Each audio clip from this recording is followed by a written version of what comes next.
For parents of children with special educational needs, understanding what your child is trying to say can feel like solving a puzzle. You want to know their thoughts, hopes, and needs, but sometimes words alone aren't enough. Imagine the relief of helping your child feel truly heard, even when they can't quite find the right words. This guide shows you practical, heartfelt ways to connect and communicate, empowering you and your child to bridge that gap. Understanding what young children want to say can be tricky, especially when they're still learning to communicate. Sometimes they have the idea in their heads, but can't get the right words out. Other times, their mouths can't quite keep up with what they want to say.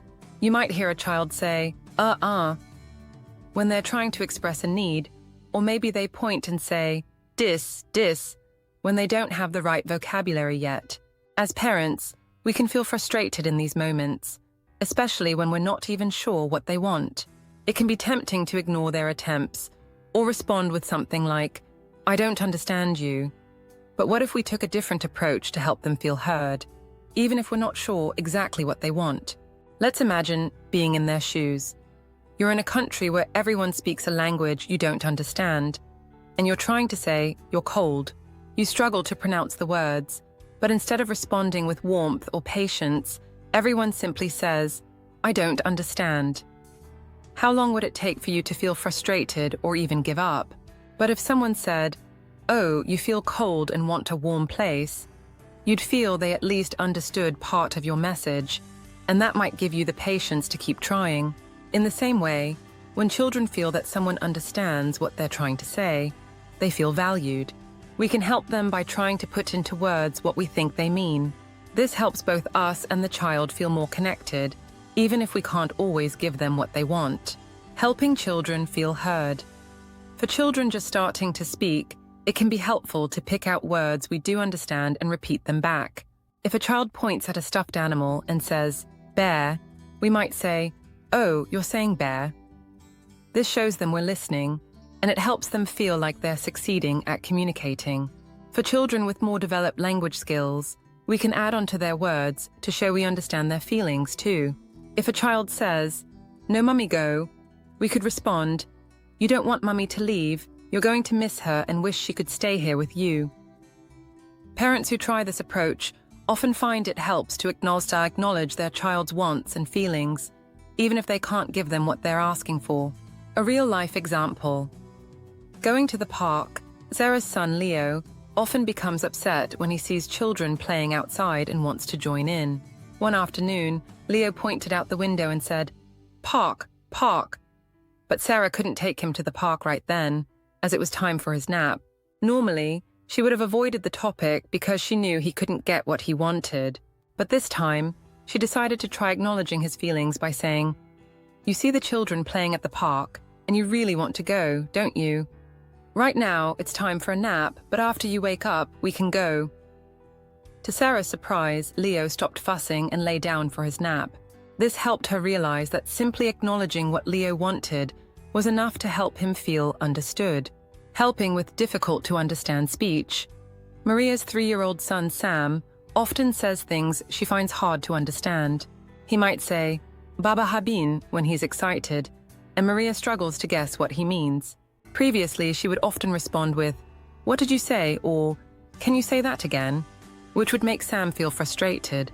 Then she tried a new approach. Instead of asking him to repeat himself, she would repeat back the words she did understand. One day Sam said, Baba Habin truck. Maria responded, oh, you're talking about a truck. Sam tried again, adding, big truck. Maria replied, you're talking about a big truck. Sam smiled, feeling understood. Now, whenever he says something, he pauses to let Maria pick out the words she recognizes. By the way, if you are looking for an amazing nursery to send your little ones to, check out our website at purplebeesdaynursery.com. Handling mealtime frustration. Ella, the mother of a 4-year-old girl named Rosie, often struggles at mealtimes. Rosie becomes frustrated if the food isn't what she expected, sometimes throwing a mini tantrum. One evening, Ella served pasta instead of Rosie's favorite peas and carrots, and Rosie started to cry. Normally, Ella would try to quiet her down, but instead, she said, "You're really upset, Rosie. You were hoping for peas and carrots. Rosie sniffed. Peas and carrots. Ella then continued. Yes, you wanted peas and carrots tonight. Let's tell the peas and carrots how much we love them. Together they made up a funny song about peas and carrots, which helped Rosie calm down and laugh. Surprisingly, Rosie decided to try a bit of the pasta too, when they're upset and can't get the words out. Sometimes children are so upset that they struggle to tell us what's bothering them. After coming back from nursery, Lizzie's 4-year-old son, Jake, was very frustrated. He could only get out a few words at a time. Instead of saying, "What's wrong?" Lizzie decided to try a different approach. She got out a notepad and started writing down the words Jake managed to say, word by word.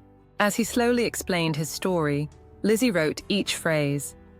Teacher said the first, to clean up, gets a sticker. Jake took his time, and by the end, he felt much calmer because he saw that his mum understood his frustration. By reflecting back what children are trying to say, we can help them feel heard and valued, even if we can't give them what they want every time.